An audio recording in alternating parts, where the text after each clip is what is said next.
A really great part about D&D is that you can live out a lot of your fantasies. If you like to go dungeon delving looking for treasure, you can do that. If you like to pretend to be a rogue and steal from maybe the city watch, you can do that. But one of the things that separates D&D from, let's say, a video game is that you have to live with the choices that you make and the actions that follow. And the characters this week learned about consequences and how they oftentimes have to pay them. Hey everyone, we play D&D at Morgan's Comics on Thursday nights, where we're abiding by all COVID restrictions, limiting people at the table, social distancing, and making sure everyone wears masks. When we last left our heroes, they unintentionally stumbled upon cultist activity at the Golden Grain Inn. They were introduced to the cook, Snigroot Dogroot, who turned out to be one of the cultists and attacked them. Thinking very quickly, the elvish druid cast Thunderwave that disrupted most of the things inside of the kitchen, sending them sprawling about, including oil. When another cultist tried to attack them, the druid loosed a flame out of his hand and accidentally caught the kitchen on fire. The chef, who had been knocked down the stairs of the cellar, reached up, grabbed onto the druid, and pulled him down. And the ranger, who was still up in the kitchen, looked around, seeing the flames spreading, realized that they were blocking the only exit that they had. So the fight continued, where the druid and the chef started battling each other in the root cellar. The chef again used his dagger and plunged it towards the druid. But remember, the druid is wearing this brooch of protection, and the brooch absorbed all of the damage from the dagger.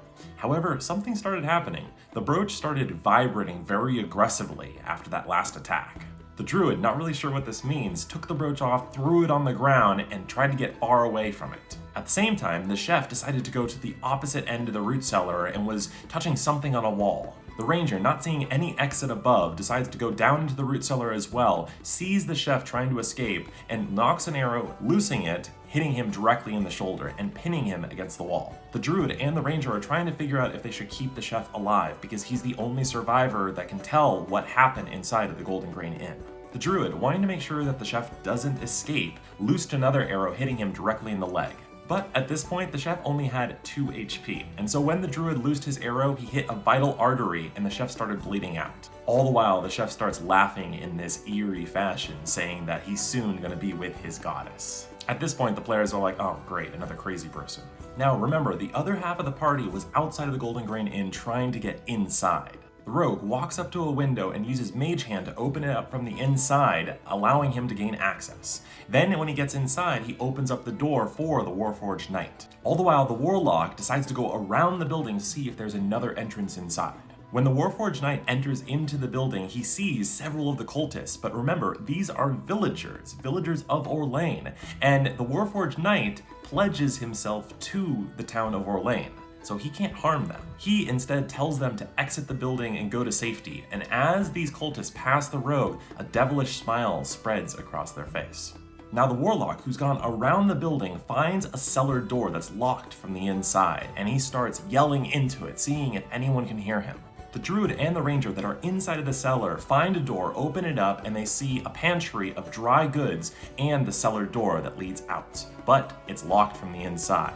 The druid, reaching up, trying to handle the deadbolt, realizes that he can't unlock it. And the Warlock, who's outside, readies his Morningstar to try and bash in the cellar door.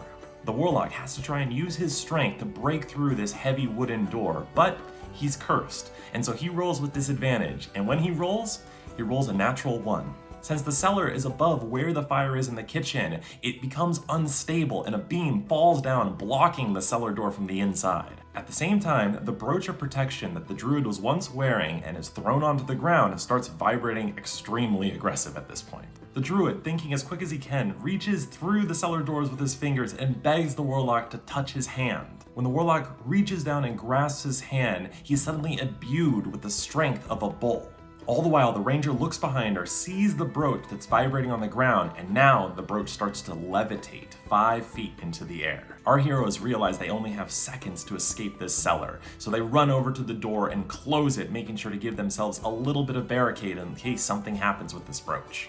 All the while, the Warlock, who's hacking at this door with his Morningstar, decides the only way to get them out in time is to pull some magic out. So he reaches out his hands, focuses in on the door, and he casts Shatter. The cellar door caves in and splinters in the middle, and things that were inside of the dry goods storage suddenly just violently gets thrown out in the shockwave. Both the druid and the ranger protect themselves desperately, but they are pelted with debris from all the dry goods that were inside of this storage area. The druid is knocked down when he gets hit in the head with a large sack, and the ranger, trying to pull him up, reaches up into the cellar door, trying to escape. The druid, who's on the floor, looks down and he sees that dust and air is being sucked into the room where the brooch is now hovering in the air. And for a split second, everything is quiet. And then fireball explodes where the brooch previously was, destroying the cellar and sending the door that was barricading them flying inward into the dry storage cellar. The door comes off its hinges and smashes into the druid, but it protects him from a lot of the heat from the fire. After the damage was rolled and I told the druid how much the fireball had done, he looked up into the air, thanking the heavens, and he said he had 1 HP left. As this is happening, the rogue is inside of the Golden Grain Inn, and he's looking outside of the window. He sees all the townsfolk gathering with buckets of water that are bringing it as a sort of bucket brigade to stop the fire from spreading to other buildings next to it. And one of the people that he sees in this bucket brigade is the jeweler. The rogue thinks to himself that this is his best chance to break into the jeweler's house and steal the item that he needed to secure to fulfill the contract for Bombardier the Dwarf. Previously scouting out the jewelry shop, the rogue had a faint idea about the layout of the building, and he remembered seeing that there was a window behind the shop that allowed access inside. So he sprinted over there, got to the window, and unlatched it with Mage Hand, gaining access into the shop itself. He then very frantically starts to rummage around in the back of the shop, looking for any sort of hiding spot in which the jeweler might be hiding his particular item that he stole from the dwarf. And moving a framed picture out of the way, he found a combination safe set directly in the wall. As the rogue begins to mess with the tumblers and listen in to see if he can figure out how to pick this safe, he tells his ferret companion to stand guard in front and let him know if anyone comes his way. After several attempts, the rogue finally gets the right combination of 3 digits and unlocks the door of the safe. Inside, he sees one large metal box. He quickly puts it into his pack. And as he turns around, facing the window that he previously had entered into, he sees a man staring directly at him. The rogue recognizes him. He's the farmer that invited them to dinner later on, one of the cult members that's been stealing people from the town. The farmer, Mr. Rogers, stares directly at him and says, "Caught in the act, half-breed." The rogue, desperate at this moment, reaches his hand up and casts Ray of Frost directly at the window, trying to hit the farmer. However, as he does so, 2 shields on either side of the frame emerge, blocking the Ray of Frost. And as they lower, 2 troglodytes look directly at the rogue. The farmer, looking directly at the rogue, smiles and tells the troglodytes, "Get it." The troglodytes enter into the room and attack the rogue and injure him by slashing him with a dagger. But as the rogue prepares himself for any sort of poison or another attack, the trogs do something really weird. They turn around and they escape. The rogue, bewildered at this moment, doesn't understand why they didn't finish him, but he counts his blessings and continues to the front of the store.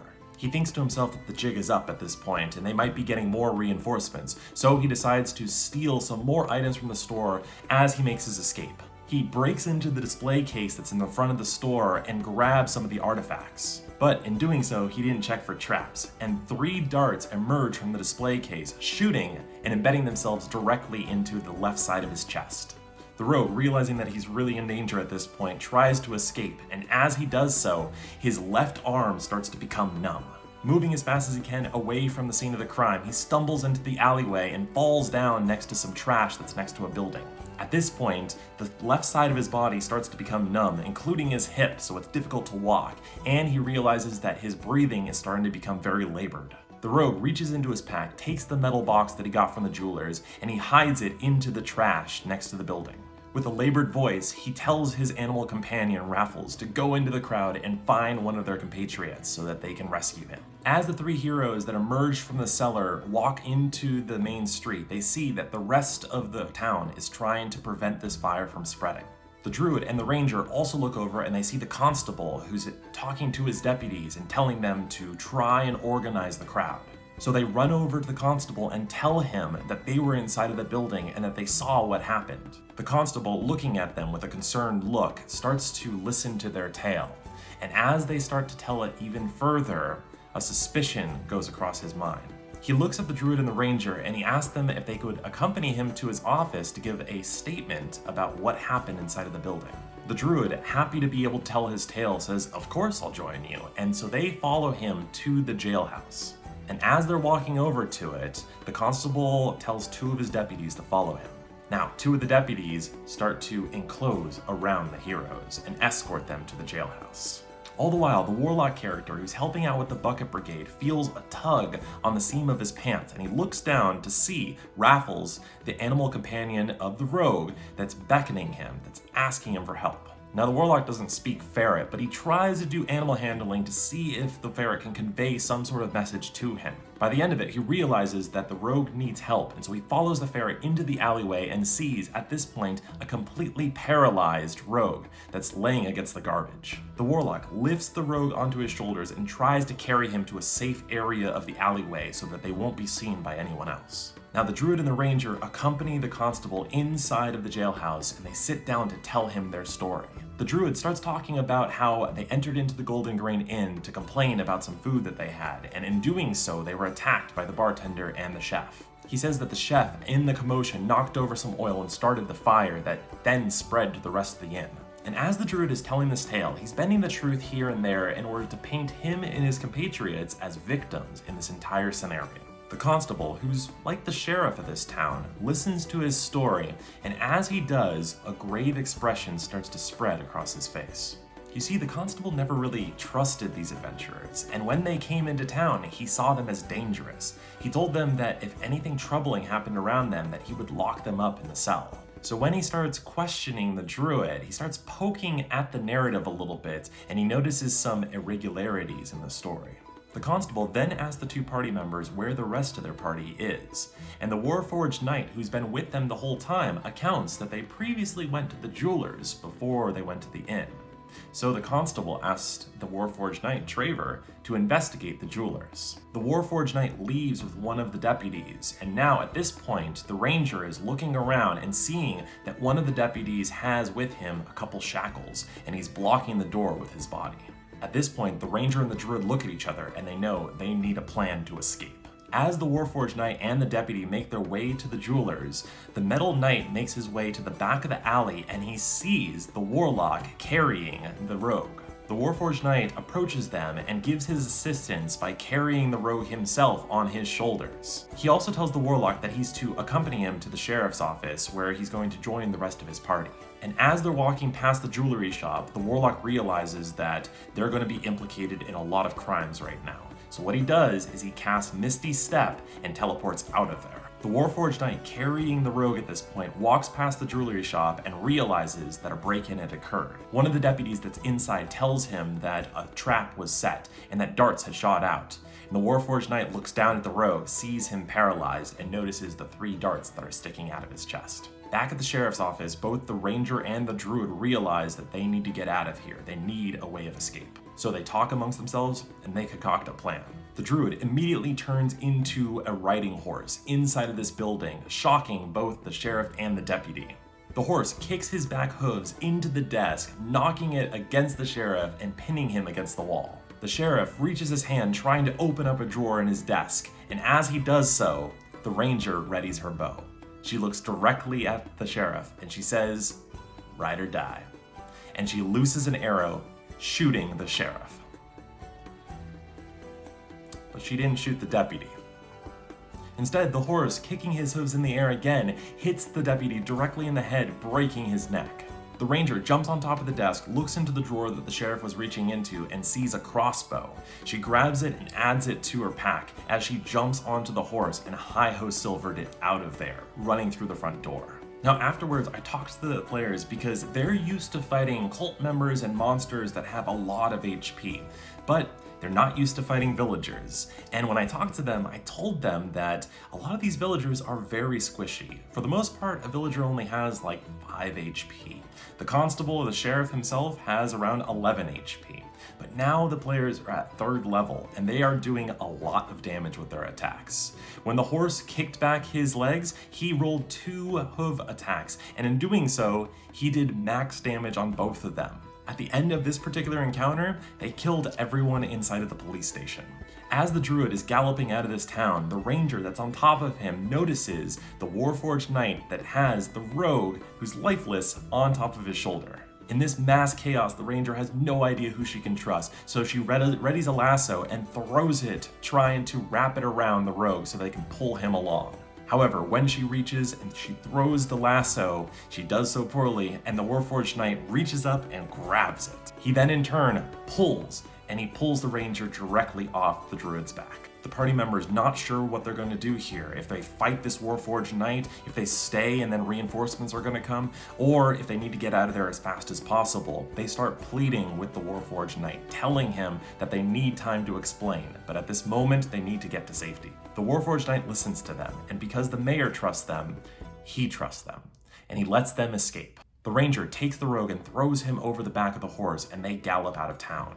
And in doing so, they pass the warlock and tell him to meet them on the outskirts by the forest. When they get to the forest, they decide that they need a rest at this point, and they start telling the warlock what's happened. Remember, all the warlock has done at this point is save his companions outside of a burning building and help the townsfolk bring water to try and stop the fire from spreading. He listens to his companions tell their story, and as he's listening, I see a visible vein start to emerge on the player's forehead that plays the warlock. When the ranger tells him about shooting the sheriff, the warlock reaches up, grabs his forehead, and says, "You killed a cop?" Believing at this point that they are wanted criminals, all of the party members are not sure what to do at this point. They know that they still have one ally in this town, the mayor, and if they go to him and ask him for help and tell him the truth of the story, they hope that he'll still be able to accept them. When the party members get to the mayor's, they decide to tell him the entire truth.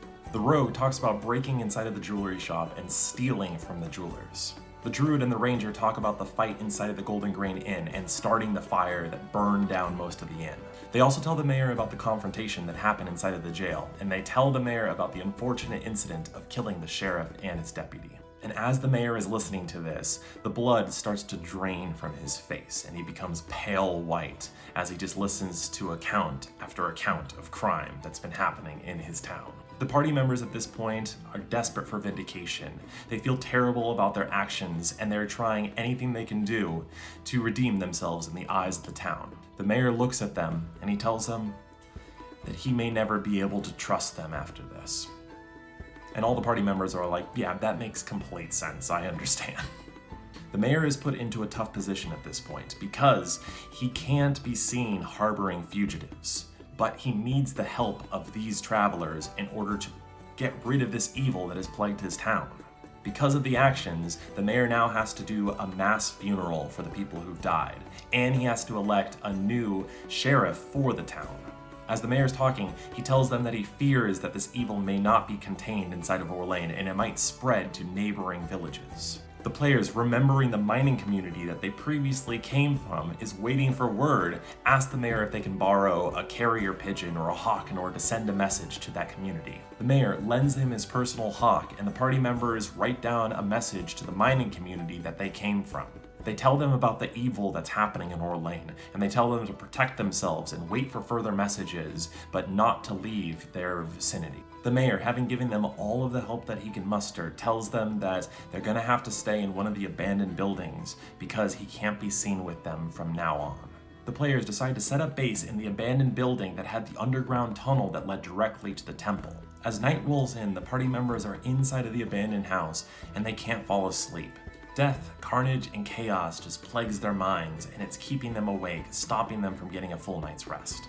In an attempt to lighten the mood, the ranger decides to tell a story of love from her background. She tells a story of when she was on a hunting expedition and she was desperate to find food to feed her family, when she ran into another elf who was native of the forest, who showed her some game trails and some places in which she was able to gather more food. She told about the unusualness about this elf and how he was always in tune with nature and had high spirits and wasn't troubled with a lot of the things that plagued her mind and was keeping her down. She talked about hunting with him, and after several different expeditions, how she started to gain a sense of peace and comfort, and even started to fall in love with him. As she tells the story of events outside of the village of Orlane, the rest of the party members start to feel that same sense of peace and calm, of times before they were fighting against cult members in every direction, of times in which they were able to be themselves. They start to remember other experiences that were better than this day, and they start to have hope that maybe they'll be able to have those moments again that gave them peace and calm. The party members get their full night's rest, and the next morning they come together for a game plan. They all talk amongst themselves, and they agree that even though these are cult members, even though they try to harm them, they are first villagers that have lived in this town for years, that have family members. And they decide that if they come across cultists in the future, they're going to try not to kill them. The rogue pulls out his disguise kit and starts to put makeup on all the other characters, obscuring and disguising them in case they get spotted in town. The party members gather their resources and go to the site in which the rogue had hidden that metal box in the trash. In doing so, they passed by the inn and saw that half of the inn was completely destroyed, and the leftover smoking remnants were still there, obscuring where the cellar previously was. When they got to the alleyway, they found the box safe and sound, and they secured it into their backpack. The druid, remembering back to his fight with the cook, remembered that the cook was trying to do something to the wall inside of the root cellar. So he talked to the rest of the party members, and they agreed that they should go into the cellar and try and find out where he was going. When the party members returned to the Golden Grain Inn, the rubble that was there was so massive that it had caved in the root cellar, and so it had no accessible entry into it. But the druid, thinking quickly, turned into a squirrel and decided to start to weasel his way inside of the wreckage to see if he could gain access. By following his nose, he was able to circumvent certain dangers inside of the root cellar, and he found himself directly to the body of the chef that was now charred from the explosion. And what was once a wall that the chef had been reaching up to now was blown apart to reveal a hidden entryway with a tunnel that led underneath of the Golden Grain Inn. The druid, returning from the wreckage, conferred to his party members what he saw in the root cellar, and now they have a lead. And that's where we ended. That was session 5 of our party members' experience in the city of Orlane. If you liked what we did here, then come on by to Morgan's Comics, where we've got a lot more information and different resources for your Dungeons & Dragons experience. Come by next time when the party members try to redeem themselves in the eyes of the town, and they try to figure out a way to save the rest of this town from the evil clutches of these cult members. Everyone be safe out there. Bye now.